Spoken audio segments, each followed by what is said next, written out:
हाँ हाँ बेटा, पिछली क्लास में हमने डिस्कशन किया था हैमिंग कोड के बारे में, जिसमें हमने पढ़ा था कि एक कोई 7,4 हैमिंग कोड आपको गिवन है। उस हैमिंग कोड में आपको 7,4 या 6,3 का लीनियर ब्लॉक कोड आपके पास में अवेलेबल था। उसकी हेल्प से आपको निकालना था कि जनरेटर मैट्रिक्स कैसे कैलकुलेट करोगे या आपके कोड वेक्टर कैसे कैलकुलेट करोगे। तो उसमें आप सबसे पहला काम कर रहे थे कि मैसेज वेक्टर आपका कितने बिट का होगा वो आप के की वैल्यू से फाइंड आउट कर रहे थे। देन आप पैरिटी मैट्रिक्स या जनरेटर मैट्रिक्स आपको गिवन थी, उसकी हेल्प से आप कोफिशिएंट मैट्रिक्स पी आप कैलकुलेट कर रहे थे। जैसे ही आपके पास में पी आ जाता था तो आप क्या करते थे, C is equal to M into P. M आपका क्या था, मैसेज वेक्टर था, पी आपका कोफिशिएंट मैट्रिक्स थी। उन दोनों के मल्टीप्लीकेशन की हेल्प से आपके पास में सी की इक्वेशंस आई थी, और सी क्या है आपका, पैरिटी बिट से। तो उन इक्वेशंस की हेल्प से आप फाइंड आउट कर रहे थे सी की वैल्यू को, और मैसेज बिट और चेक बिट दोनों को मिला करके आपके पास में आ रहा था कोड वेक्टर। मिनिमम डिस्टेंस फिर आप कैलकुलेट कर रहे थे कि कोड वेक्टर की मिनिमम डिस्टेंस क्या है। मिनिमम डिस्टेंस या मतलब आपका कोड का वेट आप कैलकुलेट कर रहे थे। तो वेट कैलकुलेट करने के लिए आपको क्या करना था, नंबर ऑफ वंस आप काउंट कर रहे थे। तो जिसमें नंबर ऑफ वंस से कम थे वो आपका डी मिनिमम था, और नंबर ऑफ वंस जीरो को छोड़कर जो सबसे कम वैल्यू होगी वो आपकी डी मिनिमम थी। डी मिनिमम जब आपके पास थी तो कितनी एरर्स को आप डिटेक्ट कर सकते हो, कितनी एरर्स को आप करेक्ट कर सकते हो, वो आप D min greater than equal to S plus one and D min is greater than equal to 2t plus one की हेल्प से आप फाइंड आउट कर रहे थे। अब आगे बढ़ते हैं। आज का टॉपिक हम डिस्कस कर रहे हैं यहाँ पर एनकोडर ऑफ 7,4 हैमिंग कोड। यहाँ पर जो बात हो रही है वो एनकोडर की हो रही है। हैमिंग कोड जो अभी हमने ऊपर पढ़ा था उसी क्वेश्चन की हेल्प से यहाँ पर क्या लिखा है, 7,4 लिखा हुआ है। 7,4 का भी न्यूमेरिकल हमने सोल्व आउट किया था। ठीक है, तो आपको एनकोडर ड्रॉ करना है। एनकोडर ड्रॉ करने के लिए आपके पास में क्या रिक्वायरमेंट होगी, एक तो आपके पास में इनपुट बिट सीक्वेंस आपको पता होना चाहिए। इनपुट बिट सीक्वेंस मतलब जो आपके इनपुट हैं। इनपुट बिट सीक्वेंस में इनपुट कौन सा है, जिसको हम मैसेज वेक्टर की फॉर्म में लिख रहे थे, और वो मैसेज क्या थे आपके M0 M1 M2 M3, ये आपके क्या थे, मैसेज वेक्टर थे। दूसरा आपकी पैरिटी बिट और चेक बिट। तो पैरिटी बिट क्या थी, C0 C1 एंड C2, जो हम फाइंड आउट कर रहे थे with the help of C equals to MP। तो इस M और C इन दोनों की हेल्प से आपका कुछ आउटपुट आएगा जो कोड वेक्टर बनेगा, जो आपका क्या होगा, कोड वर्ड या कोड वेक्टर बनेगा, वो आपका आउटपुट होगा। ठीक है, जितने भी एडिशन यहाँ पर हो रहे हैं वो कौन से हो रहे हैं, मोड 2 एडिशन यहाँ पर हो रहे हैं। तो अब मैं थोड़ा सा ऊपर बढ़ता हूँ, जो कल के लेक्चर में हमने डिस्कस किया था वहां से इसका लिंक आएगा। अब जब कल के लेक्चर में 7,4 ये वाला न्यूमेरिकल जो आपका था, 7,4 आपके कोई पैरिटी चेक मैट्रिक्स थी, मतलब हम इसी एग्जाम्पल की हेल्प से उस एनकोडर को ड्रॉ कर रहे हैं। ठीक है, क्वेश्चन को समझने की कोशिश करना कि मैं क्या कहना चाह रहा हूँ। एक क्वेश्चन मेरा ये था एग्जाम्पल 16.6 जिसको हमने कल डिस्कस किया था। इसी क्वेश्चन में मैं अगर यहाँ पर ऐड कर दूं कि इसका एनकोडर ड्रॉ करो, तो इसका एनकोडर ड्रॉ करने के लिए वो वाला क्वेश्चन जो अभी जो आपकी बुक में दिया हुआ है वो इसी का एनकोडर है। ठीक है, डिपेंड करता है, कोई भी क्वेश्चन आपको दिया हुआ है उसमें कह सकता है कि एनकोडर ड्रॉ करो। तो एनकोडर ड्रॉ तब होगा जब आपके पास में सी इज इक्वल टू एमपी से इक्वेशन होंगी। ठीक है मतलब कहना का ये है कि ये आपकी पैरिटी चेक मैट्रिक्स गिवन थी, जिसमें ये आइडेंटिटी मैट्रिक्स थी, ये आपका पी ट्रांसपोज था। पी ट्रांसपोज से आपने पी कैलकुलेट किया जो कोफिशिएंट मैट्रिक्स आ गई, उसकी हेल्प से आपने जनरेटर मैट्रिक्स आपने ड्रॉ कर ली। अगर मुझे सिर्फ एनकोडर ड्रॉ करना है तो मुझे जनरेटर मैट्रिक्स की जरूरत नहीं है। जस्ट ए मिनट बेटा, ये हैंग हो गया।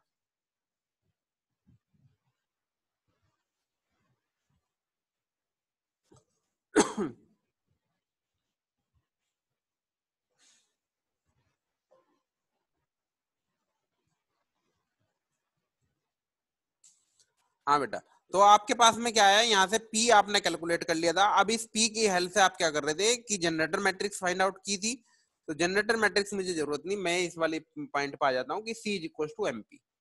तो C क्या था आपका भाई, यहाँ पर बात हो रही है कि 7 N की वैल्यू है, कोमा 4 आपके पास में दिया हुआ है।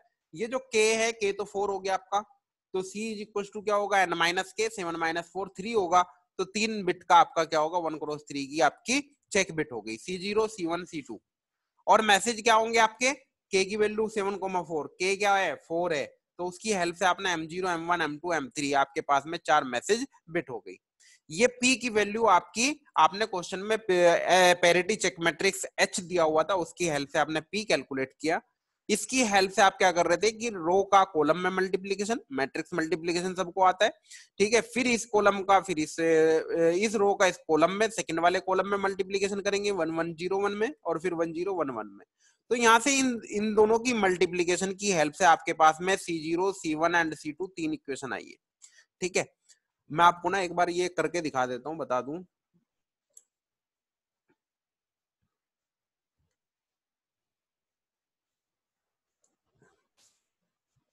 हमारे पास में जो दिया हुआ है P की जो वैल्यू है 1 1 0 1 और दूसरे में दी हुई है 1 0 1 1, जस्ट 1 1 0 1, सॉरी,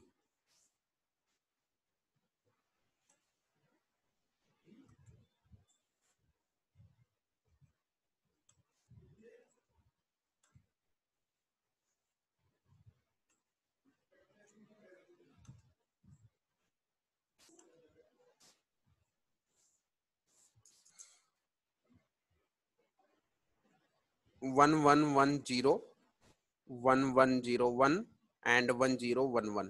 ये आपके पास में P की वैल्यू है जो आपने कैलकुलेट की। अब यहाँ पर आपको निकालना है C is equal to MP। C is equal to MP से आप C की वैल्यू निकालोगे तो C मेरे पास में क्या है, चेक बिट वेक्टर है, C0 C1 एंड C2, ये तीन चीजें हैं। और M की वैल्यू कितनी है मेरे पास में, M0 M1 M2 M3, 4 bit का आपका क्या होगा, मैसेज बिट होगी। और P आप यहाँ पर एज इट इज लिखोगे 1 1 1 0 1 1 0 1 एंड 1 0 1 1। तो अब आप क्या करोगे, ये वाली जो रो है इसका मल्टीप्लीकेशन आप इस मैट्रिक्स में कर रहे हो, तो सबसे पहले क्या करोगे, इस वाली कॉलम में करोगे, तो आपके पास में वो होगा C0 इज इक्वल टू, तो आप यहाँ पर देखोगे M0 इंटू, इसमें आएगा आपका मल्टीप्लीकेशन M0 M1 M2 और M3। तो M0 का मल्टीप्लीकेशन इसमें, M1 का इसमें, M2 का इसमें और M3 का इसमें। तो आप यहाँ पर गौर से देखोगे तो M3 का 0 के साथ मल्टीप्लीकेशन हो रहा है तो 0 आ जाएगा, तो आपके पास में तीन टर्मिनल हो जाएंगी, M0 प्लस प्लस आपका mod 2 लगेगा प्लस M1 प्लस आपके पास में M2 आ गया, ठीक है। सिमिलरली आपके पास में C1 इज इक्वल टू, जब आप इस की मल्टीप्लीकेशन इस वाले कॉलम में करोगे तो आप यहाँ देखोगे जो M2 वाला कंपोनेंट होगा वो 0 है और बाकी के रिमेनिंग आपके पास में आ जाएंगे M0 plus M1 plus M3, ठीक है। M2 वाला आपका 0 कंपोनेंट हो गया। जब सिमिलरली आप क्या करोगे, इसकी मल्टीप्लीकेशन थर्ड वाले कॉलम में करोगे तो आपके पास में M1 वाला कंपोनेंट 0 होगा, तो C2 इज इक्वल टू आपके पास में आया M0, फिर एक जोड़ लगाओगे या mod 2 एडिशन भी बोलते हैं, M2 और प्लस M3। तो आपके पास में ये तीन इक्वेशन आ गई। इन तीन इक्वेशन की हेल्प से आप एनकोडर को ड्रॉ करोगे। तो सबसे पहले जब एनकोडर को ड्रॉ करने के लिए इन्होंने बना रखा, वो कह रहे हैं कि M0 M1 M2 और M3, ठीक है। इसी तरीके से इन्होंने कहा कि C0 C1 C2 और सॉरी C3 की जरूरत ही नहीं पड़ेगी आपको यहाँ पे, क्योंकि तीन ही है ना इसमें। तो ये आपके पास में आ गया। अब आप क्या करोगे, इसका एक बॉक्स बना के तैयार कर दोगे और एक बॉक्स इसका बना करके तैयार कर दोगे। अभी हम बात किसकी कर रहे हैं, एनकोडर की बात कर रहे हैं। तो अगर मैं C0 की बात करूं, इक्वेशन नंबर 1, C0 है मेरा M0 M1 और M2 इन तीन का सम है। तो मतलब कहने का ये है कि M1 M2 और M3, यहाँ पर मैं एक mod 2 एडिशन बना दिया, एक mod 2 एडिशन यहाँ पर बना दिया, एक mod 2 एडिशन यहाँ पर बना दिया। ये C0 का है, ये C1 का है, ये C2 का है। तो अगर मैं C0 की बात करूं तो मेरे पास में किसका आएगा, M0 का आएगा, M1 का इनपुट आएगा और मेरे पास में किसका आएगा, M2 का इनपुट आएगा। तो ये तीन इनपुट आप क्या करोगे, इस वाले mod 2 पर लगा दोगे। सिमिलरली जो C1 का है, C1 में आपके पास में क्या आएगा, M0 आएगा एज इट इज, और फिर क्या आएगा, M1 आएगा आपका एज इट इज, और फिर क्या आएगा, M3 आएगा, इसमें M2 का नहीं आएगा। C2 में क्या आएगा, M0 M2 और M3। तो M0 यहां से उठा करके लेकर आओगे M2 आप कहां से लाओगे, यहां से लाओगे, और M3 आपके पास में यहां पर आएगा। ठीक है, तो ये वैल्यू आपकी किसकी बनी, C0, C1 एंड C2 की बनी। यही उसने बनाने की वहां पर कोशिश की, आप इसको गौर से देखोगे। तो जो मैंने ड्रॉ किया है और इसको देखो, तो वही सेम इसने बनाया है यहाँ पर। तो M0 भाई, C0 में क्या था आपके पास में, M0 यहाँ पर आया आपका, M1 आया आपका, और M2 आया है आपका, 3 आए कंपोनेंट।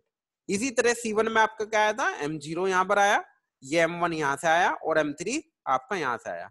और ये यहाँ पर देखोगे C2 में आपका M0 आया, आपका M2 आया, इसमें M1 नहीं आएगा, और आप M3, ठीक है। और ये तीनों आपके C0, C1, C2 हो गया। और ये इनपुट मैसेज बिट थी, पैरिटी चेक बिट थी, ये मोड 2 एडिशन हमने यहाँ पर बीच में लगाया था।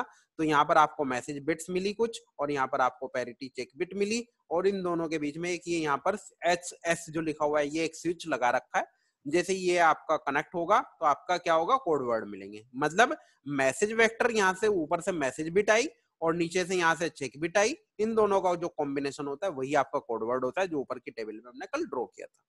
ठीक है, तो ये आपका क्या है, एनकोडर है 7,4 हैमिंग कोड का। अब ये डिपेंड करता है क्वेश्चन में पी की वैल्यू क्या दी हुई है, उस पी के कोरस्पोंडिंगली सी की इक्वेशंस आप कैलकुलेट करोगे, और उसकी हेल्प से आप एनकोडर को ड्रॉ कर दोगे। तो मेरे ख्याल से इसमें कोई अब ऐसी हार्ड एंड फास्ट कोई ऐसी चीज नहीं है जो आपको समझ में ना आई हो। ठीक है, अब ये जो थ्योरी लिखी इसने, जो जो मैंने बोला है वही सब इसमें थ्योरी लिखी हुई है। पैरिटी चेक बिट दी हुई है, C0, C1, C2 are being generated for each message word M3, M2, M1, M0 with the help of equation 16.18, उनकी हेल्प से आपने फाइंड आउट किया। The parity bit are obtained from the message bit by means of mod 2 adders, mod 2 addition कर रहे हैं। The output switch S है, first connected to the message register to transmit all the message bits in the code word, then it is connected to the parity bit register to transmit the corresponding parity bits, thus we get 7-bit code word at the output of the switch। ठीक है, तो इन दोनों की help से आप क्या कर सकते हो, एनकोडिंग कर सकते हो। नेक्स्ट आता है बेटा syndrome decoding for block code. ठीक है, ये थर्ड यूनिट में चल रही है। थर्ड यूनिट में आपके दो ही क्वेश्चन बनते हैं। एक तो ऊपर वाला जो मैंने बताया आपको कि भाई parity bit, parity check bit दी हुई, वो मैट्रिक्स दी हुई है या जनरेटर मैट्रिक्स दी हुई है, आपको सारे कोड वेक्टर कैलकुलेट करने या फिर आपको उसका एनकोडर ड्रॉ करना है, आप इसकी हेल्प से इसको फाइंड आउट कर सकते हो। दूसरा क्वेश्चन बनता है आपका सिंड्रोम डिकोडिंग का। सिंड्रोम डिकोडिंग में क्या है, आप एरर फाइंड आउट करते हो, या कि कैसे एरर को डिटेक्ट कर रहे हैं, कैसे एरर को करेक्ट कर रहे हैं। तो वहां पर एक सिंड्रोम डिकोडिंग टेक्निक यूज कर रहे हैं, और इसमें आप क्या करोगे, एक डिकोडर एस सिंड्रोम डिकोडर, और वहां पर एस कैलकुलेट करोगे सिंड्रोम वेक्टर, और उसकी हेल्प से S is equal to Y into S transpose या S is equal to X into S transpose, उसकी हेल्प से आप फाइंड आउट करोगे। कैसे कैसे करते हैं वो हम डिस्कस करेंगे। ठीक है, तो यहाँ पर हमने एनकोडर लीनियर ब्लॉक कर ही लिया था, अब लर्न कर रहे हैं हम डिकोडर के बारे में। ठीक है, डिकोडर किस लिए यूज हो रहा है, एरर डिटेक्शन हो रहा है किसमें, रिसीव्ड कोड वर्ड में, और एरर को करेक्शन करने के लिए यूज हो रहा है। The decoding of linear block code is done by using a special technique called as the syndrome decoding, which reduce the memory requirement of the decoder to a great extent. That syndrome decoding is explained in the following paragraph. अब practical assumptions क्या है, practical assumptions ये कह रहा है कि let x represent कर रहा है कि ट्रांसमिटेड कोड वर्ड है, और y रिप्रेजेंट कर रहा है आपका रिसीव्ड कोड वर्ड है। हम जनरली क्या करते हैं कि जो आप ट्रांसमिट कर रहे हो उसको डिनोट किया कैपिटल X से, और जो हमारा रिसीव्ड कोड वर्ड है उसको डिनोट किया हमने Y से, कैपिटल Y से। अगर x is equal to y है, मतलब जो ट्रांसमिट किया वही हमें रिसीव्ड हो गया, means there is no error in the received signal. और अगर x और y दोनों इक्वल नहीं है, इसका मतलब क्या है, then some errors are present. ठीक है, तो बड़ा सिंपल सा फंडा ये है कि जो आपने x कोड वर्ड सेंड किया था, रिसीव्ड कोड वर्ड y वो अगर इक्वल है तो मतलब कोई एरर नहीं है, और अगर वो इक्वल नहीं है तो वहां पर एरर है। अब डिटेक्ट कैसे करते हैं इस एरर को, डिटेक्ट करने के लिए कह रहे हैं कि भाई for n, linear block code की बात हो रही है यहाँ पर। n, के लिए एग्जिस्टेंस है कि इसकी पैरिटी चेक मैट्रिक्स है h की, जिसका साइज n-k इंटू n होता है, जो ऊपर हम पढ़ चुके। मतलब n, लीनियर ब्लॉक कोड है, उसमें कोई पैरिटी चेक मैट्रिक्स होती है, जिस पैरिटी चेक मैट्रिक्स को हम डिनोट करते हैं कैपिटल H से। ठीक है, अब कैपिटल H होता क्या है, पैरिटी चेक मैट्रिक्स, जो P ट्रांसपोज और एक आइडेंटिटी मैट्रिक्स का कॉम्बिनेशन होता है। P ट्रांसपोज क्या है आपका, P ट्रांसपोज आपकी एक कोफिशिएंट मैट्रिक्स है, जो आप हैं कैलकुलेट कर रहे हो किससे, जनरेटर मैट्रिक्स की हेल्प से, या आपको डायरेक्ट पैरिटी चेक मैट्रिक्स भी दी हुई हो सकती है क्वेश्चन में। ठीक है, तो ये तो आपको एच अगर पता है तो एच पता है तो मतलब सीधी सी बात है कि पी ट्रांसपोज और आइडेंटिटी मैट्रिक्स एन माइनस के क्रॉस एन माइनस के की एक आइडेंटिटी मैट्रिक्स होगी। आइडेंटिटी मैट्रिक्स में डायगोनल आपके क्या होंगे, वंस होंगे, बाकी रिमेनिंग पार्ट आपके जीरो होंगे। ठीक है, तो पी ट्रांसपोज। अब इसके बाद में क्या कर रहे हैं, the transpose of the parity check matrix is given by, तो ये पैरिटी चेक मैट्रिक्स थी कैपिटल एच, इसका भी ट्रांसपोज निकाल दिया। Transpose of parity check matrix, जब इसका ट्रांसपोज करोगे तो वो क्या होगा, एच ट्रांसपोज होगा। और एच ट्रांसपोज में क्या होगा आपका, एच ट्रांसपोज में जो आपका पैरिटी चेक मैट्रिक्स थी कैपिटल एच, उसका रो कॉलम में और कॉलम रो में हो जाएगा। तो कुछ आपकी मैट्रिक्स पी और आई एन माइनस के की मैट्रिक्स बनेगी आपकी। ठीक है, पी आपका कोफिशिएंट मैट्रिक्स है, ये आपको पता ही है। तो यहाँ पर करना क्या है, यहाँ पर ये करना है, सबसे पहला काम ये करना है कि आपको क्वेश्चन में कैपिटल एच दिया हुआ होगा, नहीं दिया हुआ है तो कैपिटल एच को कैलकुलेट करोगे आप सबसे पहले। जैसे capital H parity check matrix आपका कैलकुलेट हो जाएगा, देन आप क्या करोगे, एच ट्रांसपोज कैलकुलेट करोगे। एच ट्रांसपोज में क्या होगा, आपका रो के कॉलम और कॉलम को रो में कन्वर्ट कर दोगे आप। देन ये आपका पॉइंट यहाँ पर खत्म होता है। दूसरा थर्ड पॉइंट आपका क्या होगा, transpose of parity check matrix H of T जो आपका आया है, उसमें एक वेरी इंपॉर्टेंट प्रॉपर्टी आपकी एग्जिबिट होती है, that is X into H transpose is equal to 0 0 0 0 0। मतलब कहने का ये है कि जो ट्रांसपोज है पैरिटी चेक मैट्रिक्स का, उसमें अगर इनपुट या इनपुट मतलब जो ट्रांसमिट करने जा रहे हैं हम कोडवर्ड को, उस दोनों का अगर मल्टीप्लीकेशन कर दें तो वो आपका कोडवर्ड की वैल्यू आपकी 0 0 0 आती है। मतलब this means that the product of any code vector x, किसी भी प्रोडक्ट, कोई भी कोड वेक्टर है उसका प्रोडक्ट कर रहे हो किसके साथ में, X, and transpose of the parity check matrix will always be 0, तो वो हमेशा कितना होगा, आपका 0 होगा। ठीक है, अब इस प्रॉपर्टी को हम यूज कर रहे हैं detection of errors in the received code word. Received code word में हम इसको डिटेक्ट ऑफ एरर के लिए, अब y into H transpose is equal to, अगर आपका 0 0 0 है then x is equal to y या y is equal to x, that is there is no error. मतलब समझने की कोशिश करो कि जब x इंटू एच टी, ये वाली लाइन देखो, x इंटू एच टी आपका अगर 0 है तो मैंने क्या मतलब ये कि y इंटू एच टी भी आपका 0 होना चाहिए, तभी तो x और y इक्वल होंगे। इसको देखो, x और y कब इक्वल होंगे, जब आपके ये दोनों 0 होंगे। ठीक है, मतलब कोई एरर नहीं है। और y इंटू एच ट्रांसपोज अगर 0 नहीं है, means y is not equal to x, means there is any error exist in the received code word। ठीक है ना। अब इसके बाद में आता है कि अब ये syndrome and its use for error detection. Syndrome defined as the non zero output of the product y H T. Syndrome क्या है, सिंड्रोम को डिफाइन किया है कि जो नॉन जीरो आउटपुट है product of y into H T, y into H T का जो नॉन जीरो कंपोनेंट है वो सिंड्रोम, उसको डिफाइन किया गया। मतलब कहने का ये है कि s is equal to Y into H transpose, मतलब रिसीव्ड कोड वर्ड की h ट्रांसपोज के साथ में मल्टीप्लीकेशन कर दोगे तो वो आपका कैपिटल S आता है, जिसको हम सिंड्रोम वेक्टर कहते हैं।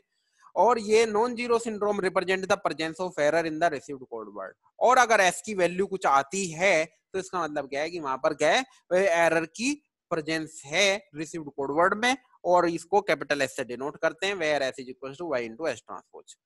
ठीक है, एच ट्रांसपोज का जो होगा वो आपको पता है एन इंटू एन माइनस के का होगा, क्योंकि एच की वो आपकी एन माइनस के इंटू एन का होता है, तो इसका अपोजिट हो गया। और वाई जो होगा रिसीव्ड कोड वर्ड वो 1 क्रॉस एन का होगा, मतलब एक ही रो में होगा। और एन आपका साइज होता है कोड वर्ड का वो, और इन दोनों की अगर आप मल्टीप्लीकेशन करोगे तो syndrome vector 1 cross n minus k size का होगा आपका। ठीक है, अब अगर all zero element of syndrome present that there is no error, मतलब अगर ये s की वैल्यू 0 है तो मतलब कोई जीरो, मतलब कोई एरर नहीं है।